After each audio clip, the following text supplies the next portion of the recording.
Hey y'all, Coach in the Fight, talking about weapons. Now, we hear a lot about these 144,000 individuals that's supposed to save humanity.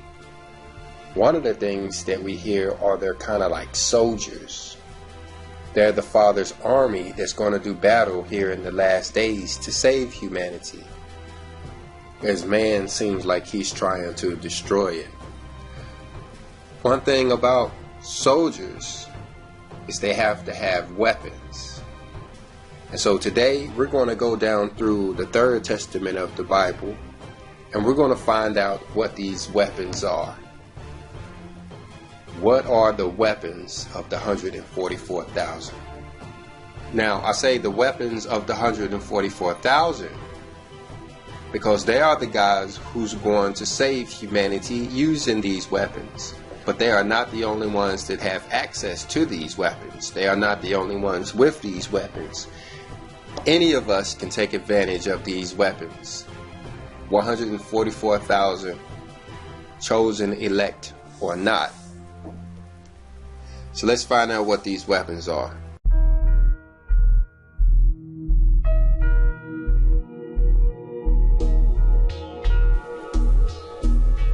So I was talking to my little brother the other day with all of this stuff that's going on in the world. He said, bruh, when I get home from work, I'm going to buy me some guns. I'm like, some guns? I told him to hold off on those guns. I told him there was better weapons out there. So we're going to go down through the Third Testament of the Bible, and we're going to find out what these better weapons are. Now, when we're talking about the weapons of the 144,000, we need not be thinking of weapons like G.I. Joe. We need to be thinking about weapons like X-Men. Because these guys are not fighting against flesh and blood. No, they're fighting against principalities and powers. So let's start over here in chapter 40 and work our way back around. Chapter 40 is the forces of good and evil. We're going to start down here in a section called evil and man in service of evil. And let's look at verse 50. He says, in this period, the influence of evil is greater than that of good. Therefore, the force which dominates humanity is that of evil, from which are derived selfishness, deceit, lust, pride, pleasure in causing injury, destruction, and low passions. The illnesses which torment men originate from that moral imbalance. So the weapons of the 144,000 won't be bows and arrows, knives and guns, nuclear weapons or smart bombs. No, these weapons have to be way more sophisticated than that. Look at 51. He says, men do not have the weapons to fight against those forces. They have been conquered and taken prison to the abyss of a life without spiritual light, without true happiness, without aspirations toward good. So if you take a look throughout humanity, you see this to be the case. It's like mankind is at the will of these evil forces that dominate them. It's like we're powerless against them. No one seems to be able to make any headway against these dark forces that control humanity. Verse 52 says, now while man believes himself to be at the peak of wisdom, he does not know that he is in the abyss. 53 says, I who know your beginning and your future in eternity have given mankind to battle against the forces of evil since the first era. But they have rejected them and preferred a battle of evil against evil in which no one triumphs. For in the end, all will be defeated. The first era is talking about Moses' times, when people fought with clubs and rocks. You're looking at the evolution of weapons over humanity. Well, imagine what our weapons look like in the third era. Look at verse 54. He says, it is written that evil shall not prevail, which means that at the end of the times it shall be good which triumphs. So if we're using primitive weapons to fight evil with evil, it will be non-primitive weapons that will conquer evil altogether. And as the 144,000 emerge from the wilderness in a time when mankind is going through great turmoil, it is by their weapons that the flame of evil will be extinguished. Look at verse 55. If you ask me which were the weapons with which I endowed humanity to fight against the forces or influence of evil, I will tell you that they were prayer, perseverance in the law, faith in my word, and love for one another. These are the weapons of the 144,000. Prayer, the most powerful weapon of them all. Like we said, don't think G.I. Joe, think X-Man. With the power of mere thoughts, these people can control the elements. They can stop the war machine. They can stop nuclear bombs. They can stop illnesses. They can stop hate around the world. And that's what they will do by way of prayer and their thoughts. Prayer is their ultimate offensive weapon. And what about their defensive weapon? Perseverance in the law. That is a shield that no primitive weapons can penetrate. By being obedient to the law, these people have angels protecting them. As all of us who are obedient to the law have angels protecting us as well. And as man may wish to harm these individuals, that's like trying to harm Samson or Elijah. Anybody that's obedient to the law has protections that most cannot understand. And then faith in my word. His word is the sword that will cut asunder anybody that will come against them. Having faith in his word gives these people the ability to know the future, know the outcome of their trials. So in the heat of the battle, when all others are weary and concerned for their lives, these individuals will stand strong and ready to fight, knowing the reason for the trials and the tribulations. But don't leave out love for one another. Love is more powerful than evil. It always has been.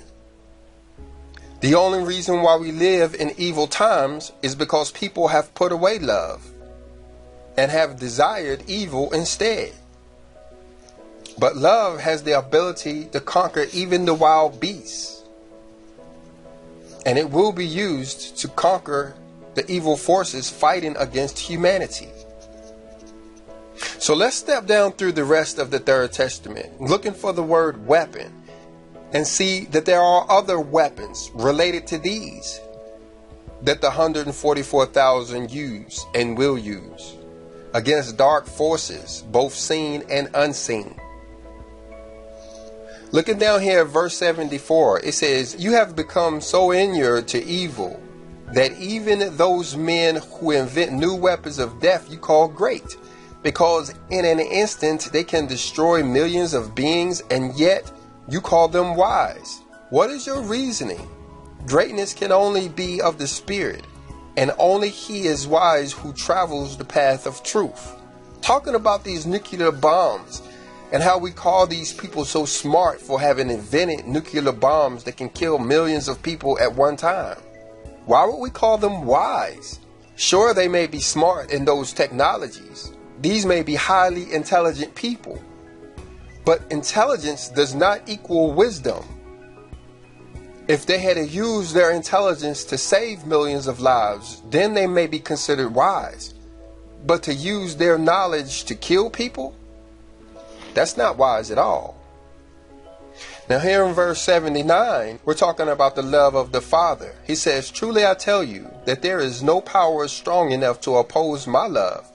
For enemies and rival forces are small and weak, and the weapons that have battled against truth and justice has always been fragile. Talking about those who have come against the Father and his followers. Sure, they have been able to harm those that are on the fringes of the camp. But those that have trust in his word, their weapons have been found small and weak. Now down here in chapter 41, which is called Connections Between This World and the Beyond, we learn about evil spirits that control the world. Like we said a few minutes ago, we fight against principalities and powers. Most of these powers are invisible. They dwell in the spirit world, but yet they have an effect on our minds, our feelings, and our will nonetheless. Verse 29 says, the great legions of disturbed spirits, taking advantage of the ignorance of humanity and their insensibility and lack of spiritual vision, make war on them. And men have not prepared their weapons of love for defense against the attacks. So then in this struggle, they appear to be defenseless.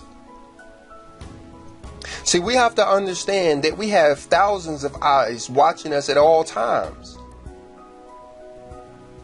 Invisible eyes, some of which are here to help us, many of which are to create ambushes on our path. We have to have our weapons intact in order to fight against these evil spirits. With love and with prayer, we fight against these evil spirits, thwarting their ability to take control of us and make us do stuff that gets us in trouble. You ever heard somebody say that the devil made them do it? Depends on how you define the word devil. That's absolutely true. This devil that they're talking about, of the legions of evil spirit that surrounds and follows the evil-hearted man. These spirits cause them to do all kinds of evil crap on a daily. But let's go on. Down here in 36, it says, among humanity, legions of beings of darkness come, like the clouds of a storm, causing upheavals, befogging minds, and bewildering the hearts of men. And although men have weapons to defend themselves from these assaults, some do not know how to choose from among them, while others do not even imagine they have them. So the evil forces have their way with humanity. This is why the world seems to be turning so evil.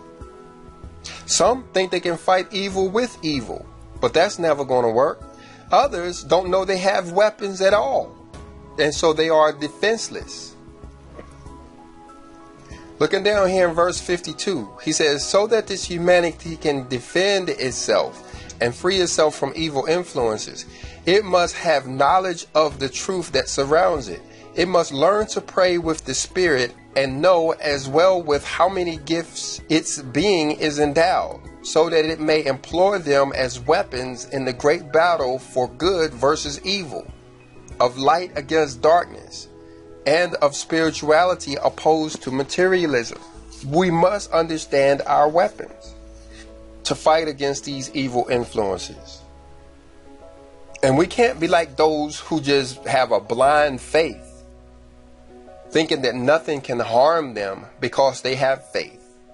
We have to have knowledge along with that faith. We have to have knowledge in what the word actually says so that we can understand what our weapons truly are. You look right there where he says, learn to pray with the Spirit. For many of us, that's a whole different way of praying. Instead of praying to God or Lord, we use the name Father. And to identify exactly what Father we're talking about, we say, our Father who art in heaven, hallowed be thy name, in our prayers. And do we say it out loud? No, these prayers are said silently, spirit to spirit. The Father is inside of us. He is closer to us than our eyelashes. There's no need to talk to him out loud. Some will argue that a verbal prayer is almost useless by the 144,000 because these enlightened ones know better. They know that spirit-to-spirit communication is important, and a verbal prayer is close to materialism, which is virtually useless. And this is what we're talking about here. We can also go in and do a search for the word gifts as we talk about these weapons, as the gifts go hand in hand with the weapons. It depends on the circumstances in which you're using them. But we'll save that for another class.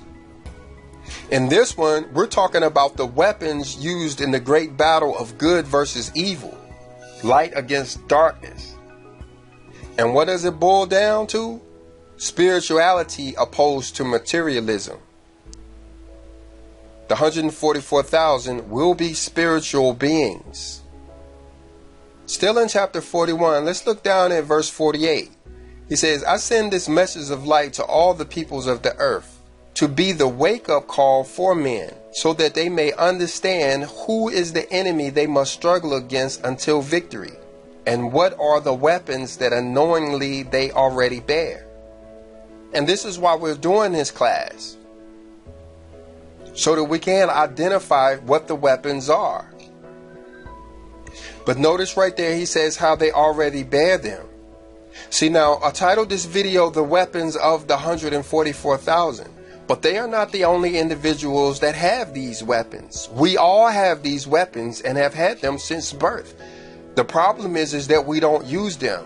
We don't know we have them, or we reject them. And that's what sets the 144,000 apart from the rest of us, is they will actually use these weapons to help the rest of us out. They will use these weapons to save humanity from extinction. But now we have mentioned several of the weapons given to humanity, but we haven't gotten to all of them yet, as we see down here in chapter 51, which is the powerful, abuses of power and wars. Look right here in verse 38. It says, it is time for love, forgiveness, and humility to appear in the heart of humanity as true weapons to oppose hatred and pride. If men filled with pride and hatred continue to clash with one another, villages and nations will be destroyed, and there will be no peace in the hearts of men. This is why there are some who believe that the 144,000 will be the only people that survive the tribulation. This is not the case. Remember the multitude of people that no man can number? There are a lot of people who will survive the tribulation. The 144,000 will be the forerunners. Those like captains on a football team, they will lead the way. And how will they do so? They will be of the first to use love, as love is more powerful than evil. They will be of the first to use forgiveness. And how is forgiveness a weapon, you say? Forgiveness of your brother helps cover your own mistakes. So whereas one of the 144,000 may make a misstep that will cause them to be defeated, because of their forgiveness, their missteps will be overlooked, making their errors unseen by the enemy who would otherwise attack them in their weakened state. And humility in itself is a powerful weapon. Arrogance is a destructive force that will destroy individuals. Arrogance doesn't harm your fellow man. The arrogant one harms himself. Humility makes one strong. You remember the New Testament said the meek will inherit the earth? As you see right here in the synonyms, meekness is a synonym for humility. It is with humility that these individuals will conquer evil, leaving them the earth as their spoil. They will inherit the earth. And how and what are they using these particular weapons for? To fight against hatred and pride. See, this is what it means by you have to understand which weapon to choose in which time. When you're in a prideful situation, you don't fight evil for evil and show your own arrogance when faced with an arrogant individual. You use humility to conquer that arrogant individual, the same way you use love to conquer that individual that has hate in his heart. These are the weapons of the 144,000.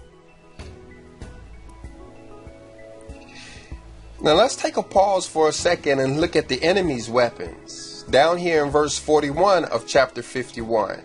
It says, when will you achieve the peace of the Spirit if you have not yet achieved peace in your hearts?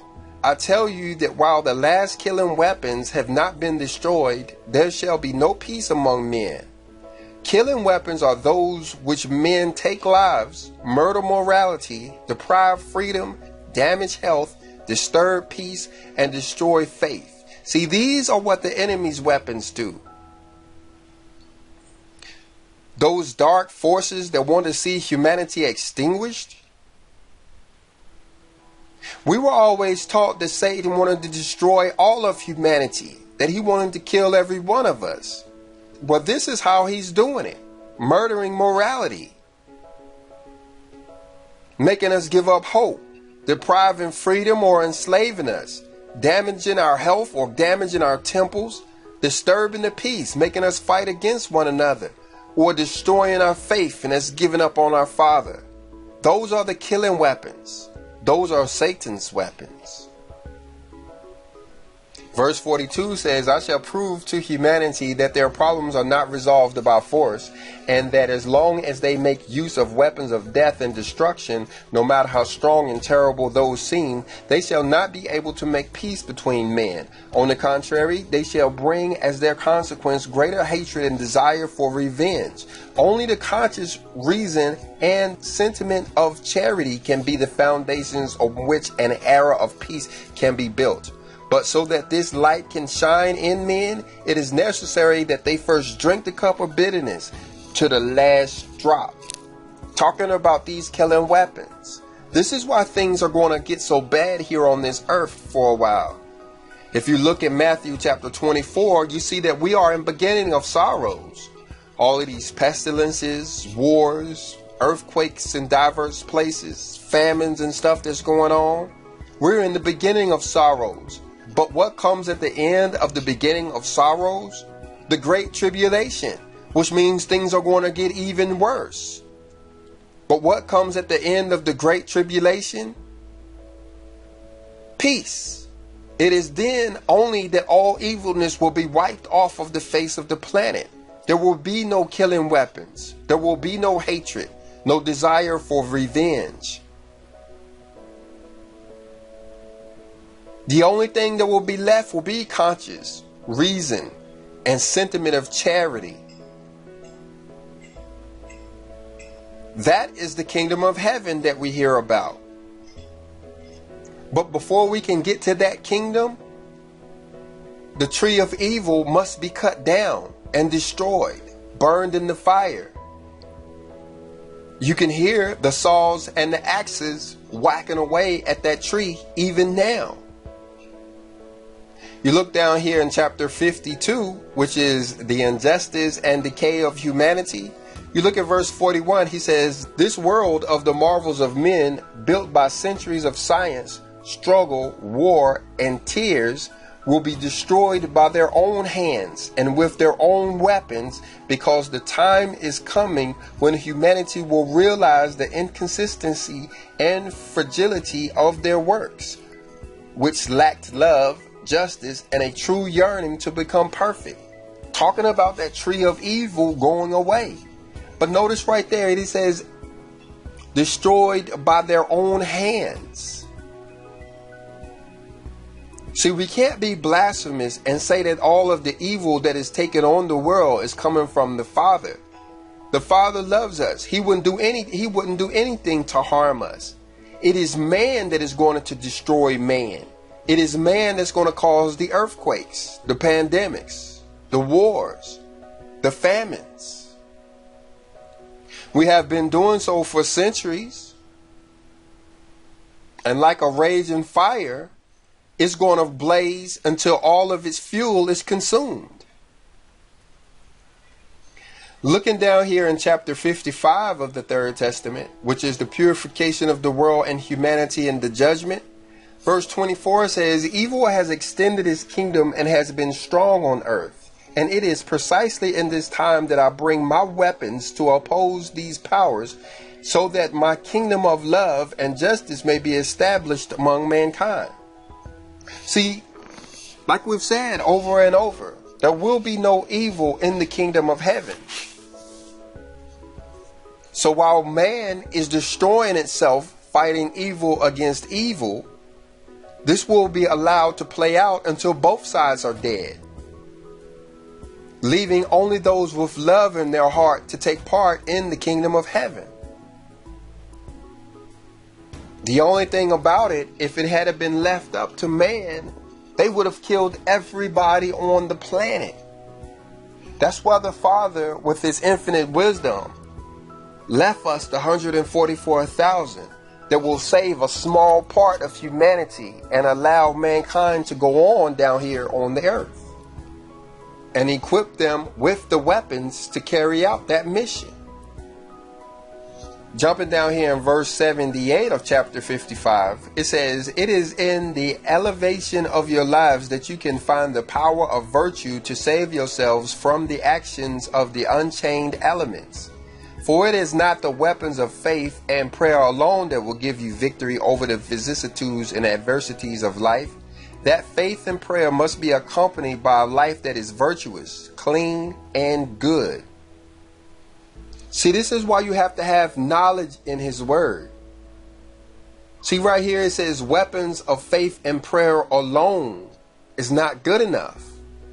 For it is not the weapons of faith and prayer alone that will give you the victory over the vicissitudes and adversities of life. Just having faith and prayer is not going to get us there. No. He says that faith and prayer must be accompanied by a life that is virtuous, clean, and good. Now, we should dig into the words here to try to understand exactly what does he mean. What does he mean by being virtuous? In the Shepherd of Hermas, we learn that there are 12 powers that mankind fights against, but there are also 12 virtues. Let me show you those right quick. Looking over here at a spreadsheet table where I've laid out the 12 powers that fight against mankind, I've also laid out the 12 virtues to which mankind must take on in order to be candidates for the kingdom of heaven. Some of the evil ones are things like sadness, anger, lying, pride, hatred. There are 12 of them altogether. Any one of them will cause you to miss out on the kingdom of heaven.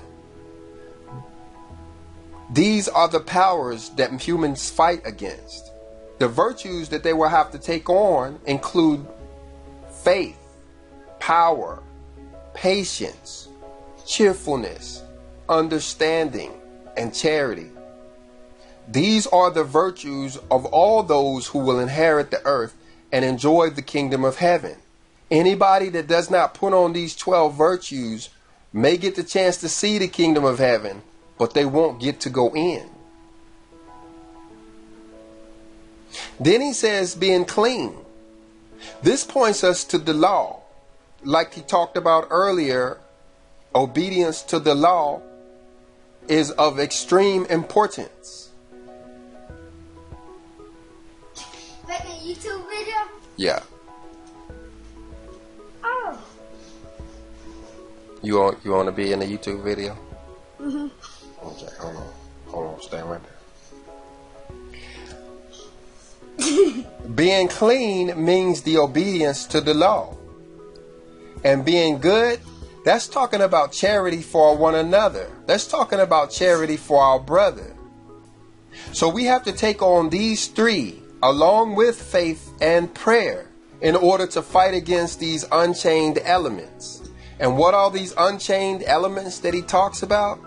Hurricanes, earthquakes, volcanoes, tornadoes, wildfires that are taking over the world even today in this period called the beginning of sorrows.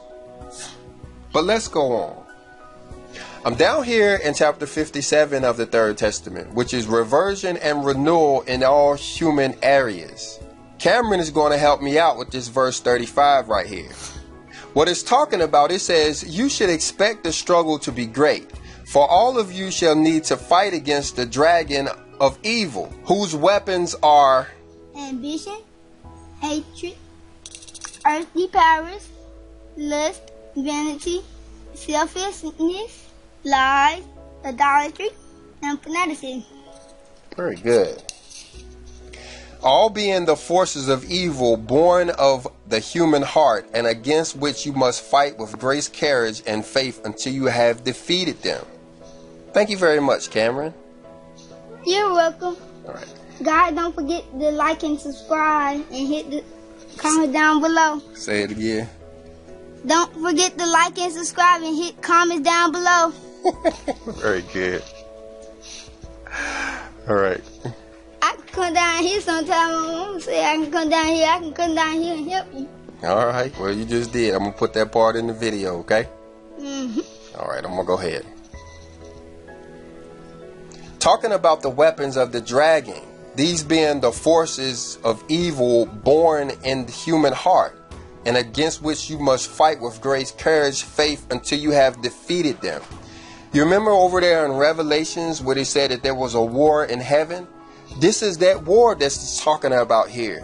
We have to understand the spiritual nature in just about everything that goes on over there in the book of Revelation. And when Michael was fighting against the dragon, this is that war that's going on in the hearts of humanity. Like we said earlier, there is no evil in the kingdom of heaven. It must all be extinguished first. So this war against the dragon must take place first in the hearts of humanity. Like it says down there, you must fight with great courage and faith until you have defeated them. You have to fight against ambition. You have to fight against hatred. You have to fight against earthly power, lust, vanity, selfishness, lies, idolatry, and fanaticism. Let's slow all down a little bit of this for a moment and see why it is that these things are so bad. Some of them are not so clear. Like, for instance, ambition. Ambition makes you not content with what you have. Puts you in a position to break the 10th commandment, which you shall not covet. Ambition is tied to materialism. And materialism is the opposite of spiritualism. Then hatred. I think it's easily understood how hatred must be fought against. What about earthly power?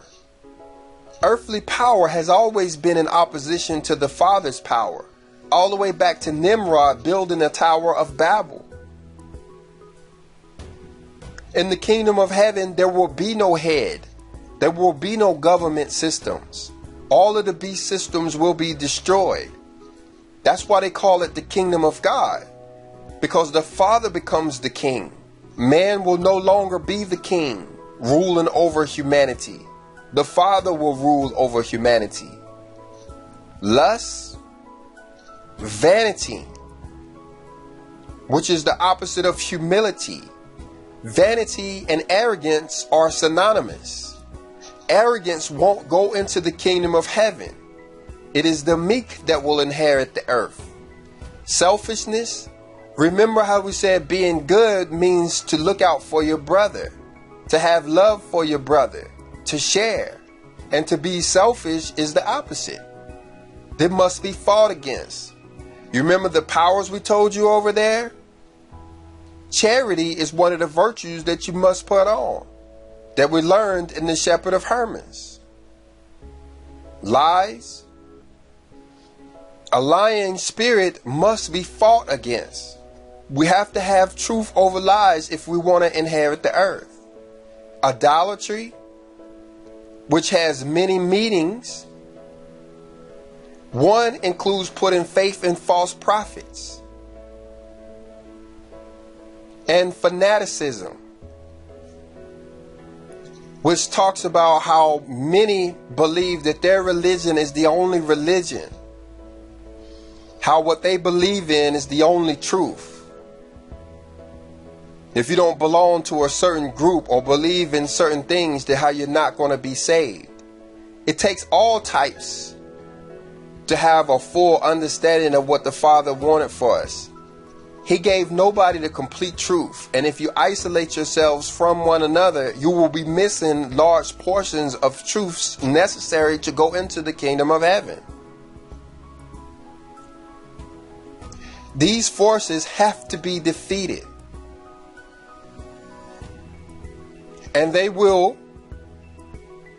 When we read over in Revelations, we see that Satan is kicked out. As we read over there in Revelations, we see that the dragon is defeated and Satan is kicked out of heaven. Well, this is what it's talking about. He's locked away for 1,000 years. All of these evil forces will not exist in the millennial age, that 1,000-year period where the Father rules over the earth. That's what it means. But let's go on. Looking down here in chapter 61, which is exhortations and warnings from the Lord, verse 37 says, "How different is the conduct of he who forgets to keep vigil and pray. He voluntarily renounces to defend himself with the best weapons I have placed in man, which are faith, love, and the light of knowledge. It is he who does not hear the inner voice that speaks to him through intuition, his conscience, and in dreams. The heart and the mind do not understand this type of language and do not believe in the message sensed by their own spirit." Talking about those who don't keep vigil or keep watch or pray. Talking about spirit to spirit communication with the Father. Anybody that does not do this gives up his weapons voluntarily. And what are the weapons mentioned here? We almost need a pencil and a piece of paper to write down all of these weapons. The ones mentioned here are faith, love, and the light of knowledge, or the understanding of knowledge. These are weapons. Like we said earlier, don't think G.I. Joe, think X-Men. Don't think Bruce Lee, think Yoda. These are the weapons of the 144,000. If you do not keep vigil and do not pray, you look what it says here. You will not hear the inner voice that speaks to you through intuition, your conscience, and your dreams. This is the language by which our spirit speaks to us. This is how we hear the messages from the spirit, from intuition, conscience, and dreams. But if we're not keeping vigil and not praying, we voluntarily renounce these weapons and gifts. Now looking down here in chapter 62, which is the word for the present listener, verse 156 says, "If you have faith in me, if you believe I manifest myself in the words of these spokesmen, do not fear the judgment of your brothers, for my doctrine is so eloquent, and so many truths are present in my message, that if you know how to use these weapons, you will not be easily defeated." The 144,000 that uses these weapons will not be easily defeated. They will not be defeated. That's why they are the 144,000. They are the ones that the Father set down with the primary mission of not being defeated.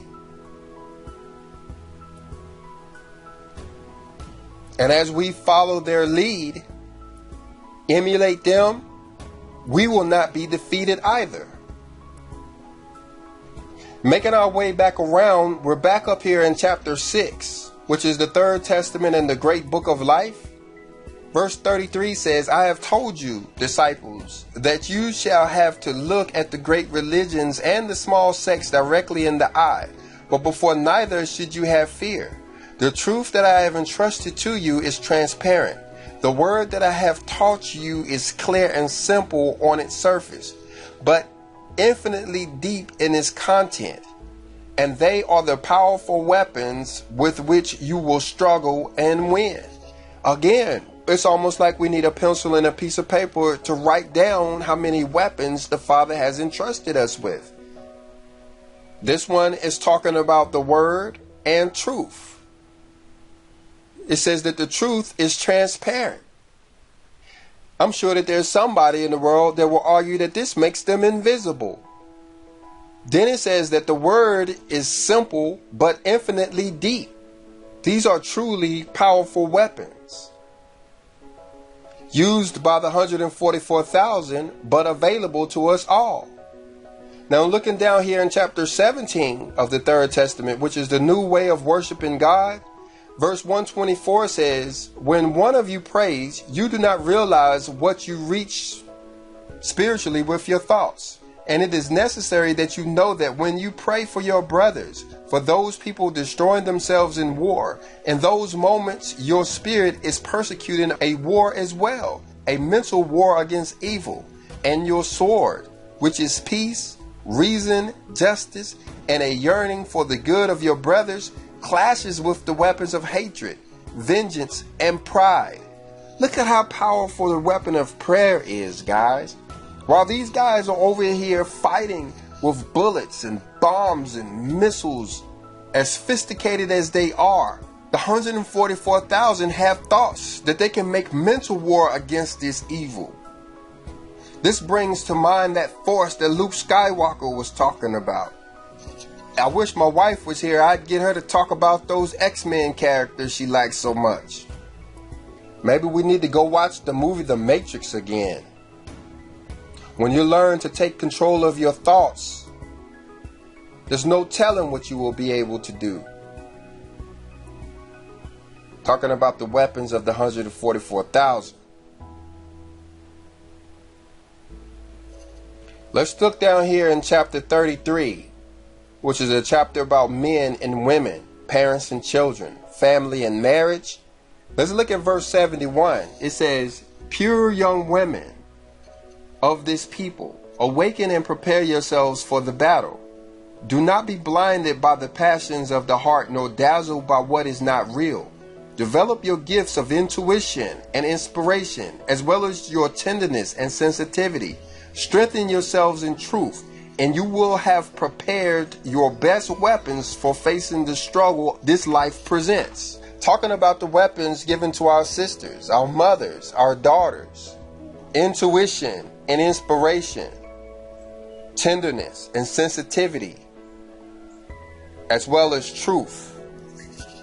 Harness these weapons so that you can use them for facing the struggle this life presents. Down here in chapter 35, the power of thoughts, feelings, and the will. I'm going to start all the way back up here in verse 12. He says, this is why I have told you that you did not know the strength of thought. Today I tell you that thought is voice and hearing. It is a weapon and a shield. Talking about thoughts. Thoughts are extremely powerful. Now, if we don't know how to use these thoughts, if we don't know how to control these thoughts can bring harm not only to others, but it can bring them to ourselves. But we're talking about the weapons of the 144,000.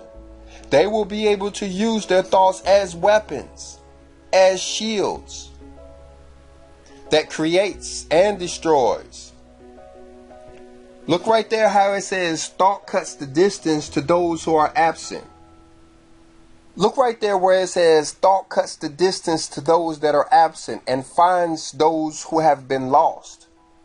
How powerful is a weapon or a tool that you don't even know which direction to aim it? You can merely think about where you want it to go, and it will find the individual that you're thinking about. You may have a loved one in trouble in California or New York. It wouldn't even matter. Your thought can reach them. Your thought can cut the distance and find them and become a weapon in their battles or a shield if they need it. Talking about the power of thoughts, talking about the weapons of the 144,000. Verse 13 says, know your weapons before the battle commences. He who knows how to prepare himself will be strong and invincible. It will not be necessary to wield mortal weapons. Your sword will be thought, pure and clean. Your shield, faith and charity. Even in silence, your voice will resound as a message of peace. There gets no more powerful than this, guys. But understand that we have to understand what our weapons are. We have to prepare our weapons before the battle commences.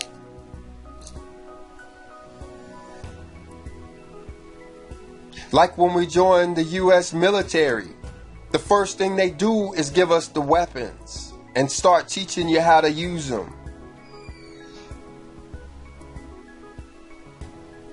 Not knowing if you'll ever hit a battlefield or not. You're an expert in your weapon before you ever get the chance.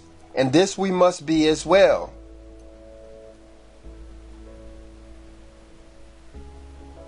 We must start honing these powers now, talking about the power of thought. He who knows how to prepare himself will be strong and invincible. Invincible. Talking about the weapons of the 144,000. There's no need to go down to the store and buy guns. Buy of me this weapon, and you will be invincible. You won't need a gun. Like it says here, it will not be necessary to wield mortal weapons. Your sword will be thought, pure and clean.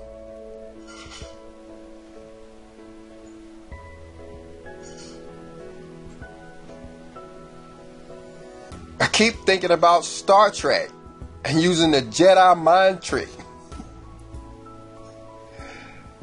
Your shield will be faith and charity.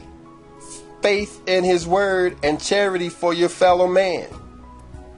He says, even in silence, your voice will resound as a message of peace. How powerful is the weapon that you don't even have to pull out?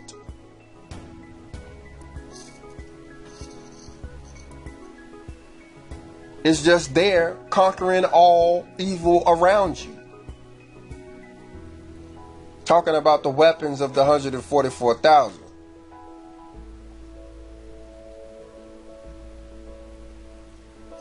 Looking down here in chapter 39, which is earthly and spiritual Israel, verse 17 says, you shall have to come before them, and each shall wield their weapons. One side, the word, thought, prayer, and evidence.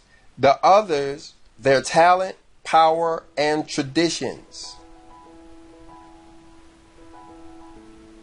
Talking about when they have to use their weapons against the great religions of the world. They will have talent. They will have power. As many of their people stand in high places with big congregation and lots of money. They will have traditions, long-standing traditions. Almost etched in stone in the hearts of humanity. But the 144,000's weapons will include the word, their thoughts, prayers, and evidence. This evidence will come in the form of healing people and doing other things that humanity considers supernatural.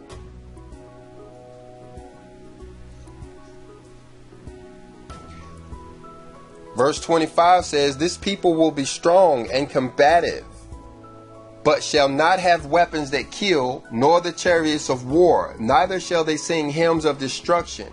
Their banner shall be peace, their sword truth, and their shield love. Talking about the 144,000. This is a different type of warrior.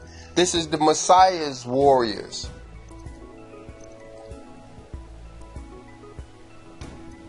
They must have and do have weapons that cannot be defeated.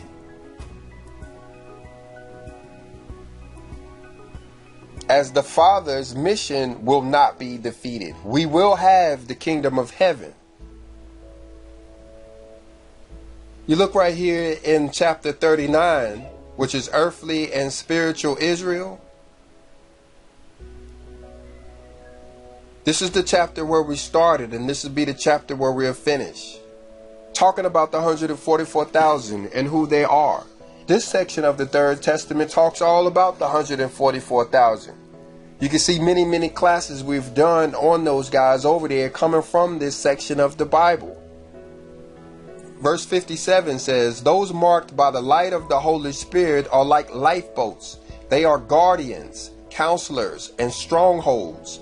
I have equipped them with light in their spirits, and with peace, strength, and with the healing balm with keys that invisibly open the most stubborn of doors, and weapons that overcome obstacles insuperable to others.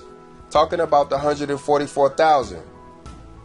These guys will not carry mortal weapons, but they are warriors nonetheless. They have weapons that overcome obstacles insuperable to others, meaning their weapons can do stuff that other people will find impossible. These are the Father's soldiers, like lifeboats. They are guardians and counselors and strongholds. These are the 144,000, and these are their weapons. Know your weapons before the battle commences. Understand that you have the only weapon that can't be defeated. Imagine that. Pure thoughts will defeat all other weapons. Pray for us. Shalom. Don't forget to like and subscribe and hit comments down below. Very good.